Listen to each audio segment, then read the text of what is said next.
The fire, which started in Mary Robinson's apartment, claimed her life and quickly spread to several floors.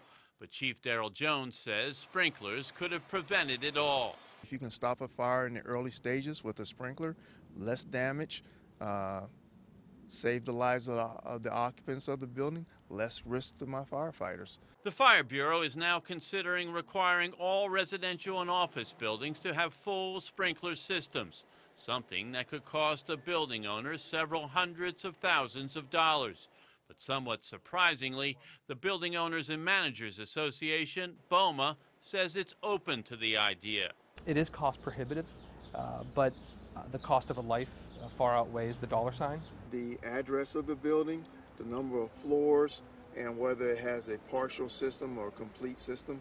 A sprinkler requirement is still in the exploratory stage, but in the meantime, the Fire Bureau is taking an inventory of all buildings to see which contain sprinkler systems and which don't. By feeding this information into mobile terminals, responding firefighters will know what awaits them at a fire.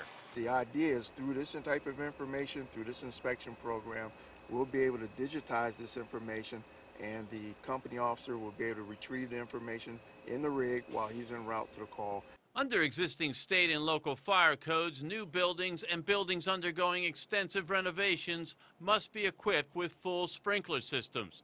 But older buildings are grandfathered, meaning sprinklers are not required in any building constructed before 1990. BOMA's Mike Ambracia says building owners would need to convince their tenants that sprinklers are a necessity. The tenant is most likely going to be paying for that. I don't see that as a problem. That's just they have to be willing to accept that. It's not clear at this point if Pittsburgh could change its own fire codes to require sprinklers or if action would be needed on a state level. But while he concedes that the cost will be high, Chief Jones says the long-range benefits make good business sense. If the building is going to stay occupied for another 50 or 60 years, then how much is that a year that you've invested in, which is going to be your return in the long run on something like that?